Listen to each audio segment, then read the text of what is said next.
Good day everyone, my name is JRB Ehera.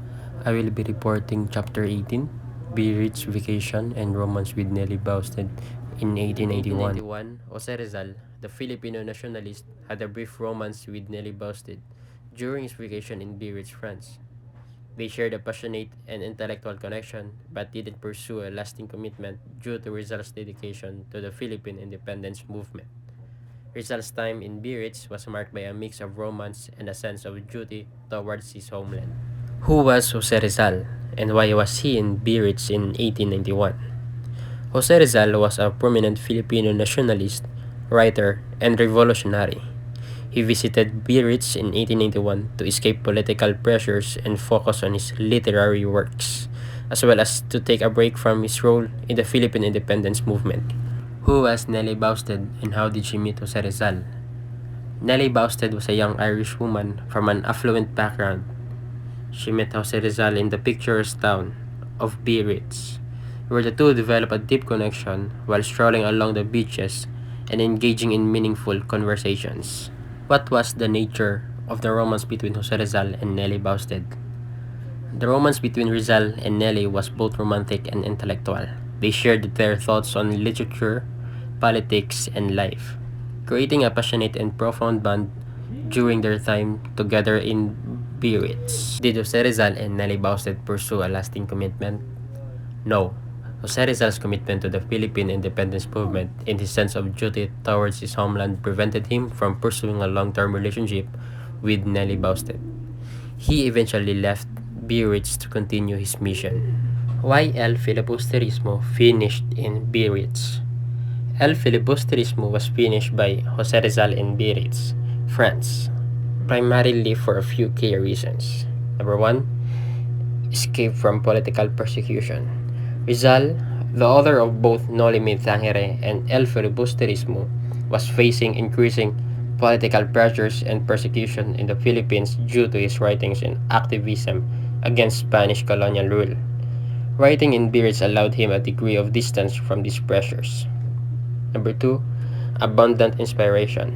The serene and picturesque environment of Biarritz provided Rizal with inspiration for his work. The beautiful coastal town and the natural surroundings offered a conducive atmosphere for creativity and contemplation. Number 3, focused literary work. Being away from the distractions and disturbances of Manila, Rizal could concentrate solely on his literary work. This helped him complete El Filibusterismo more efficiently and with greater attention to detail. Number 4, intellectual exchange. Biarritz was home to a diverse expatriate community, and Rizal had the opportunity to engage in intellectual discussions and exchange ideas with people from various backgrounds. This intellectual stimulation contributed to the depth and richness of his writing. Number 5, access to resources. Being in Europe, Rizal had access to libraries and resources that were not readily available in the Philippines. This allowed him to conduct further research and refine his work. In summary, Jose Rizal finished El Filibusterismo in Biarritz because it provided him with a conducive environment for focused writing, intellectual exchange, and escape from the political pressures he faced in the Philippines. What are the reasons why Rizal retired from the propaganda movement? Jose Rizal's retirement from the propaganda movement can be attributed to several key reasons. Number 1, personal safety. Rizal had become increasingly aware of the dangers to his life due to his involvement in the movement. He had received threats from Spanish authorities, and his family and friends were also at risk.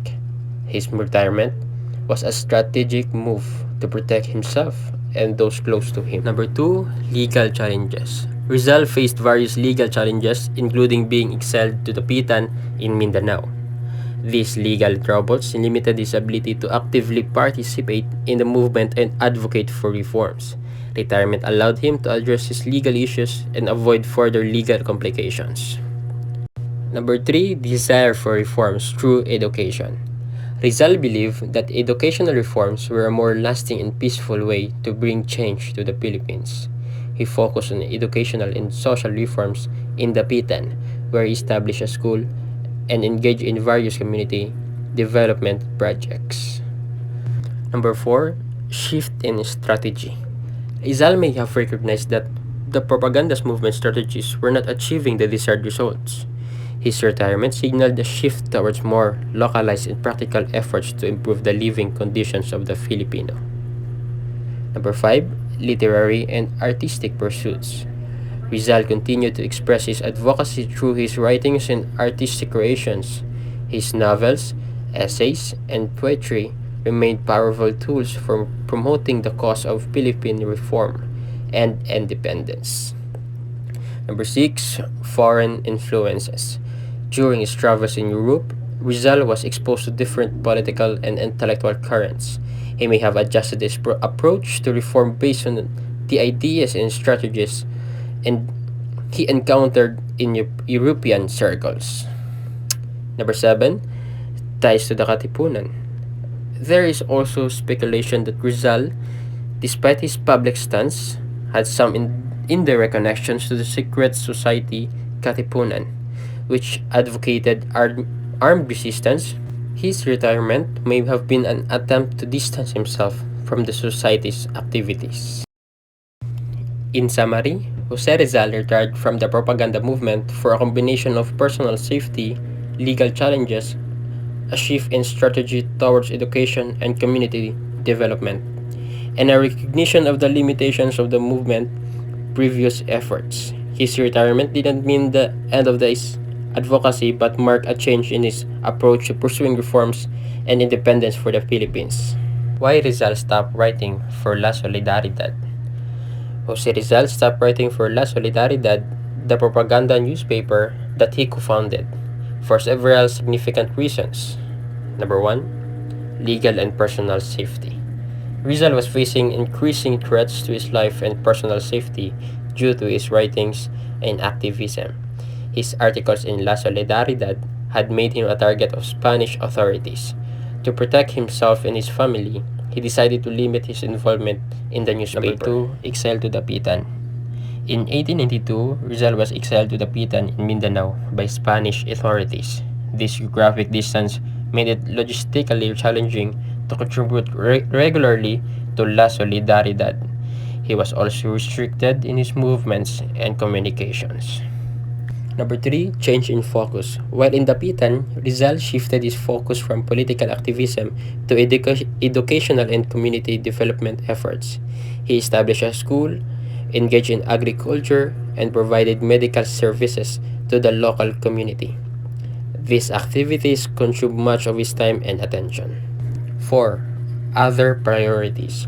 Rizal's personal circumstances and priorities changed during his exile in Dapitan. He became more involved in practical, on-the-ground initiatives aimed at improving the lives of Filipinos, which left him with less time and energy for writing for La Solidaridad. Number 5, differences in strategy. There were differences in strategies and priorities among members of the propaganda movement. Some wanted to push for more radical change, while others favored a more moderate approach. Rizal's focus on education and community development was more aligned with a moderate approach. In summary, Jose Rizal stopped writing for La Solidaridad due to a combination of legal and personal safety concerns, geographic constraints, a shift in his focus towards education and community development, and differences in strategic priorities within the propaganda movement. Despite his reduced involvement in the newspaper, Rizal continued to contribute to the cause of Philippine reform and independence in other ways. That's all. Thank you.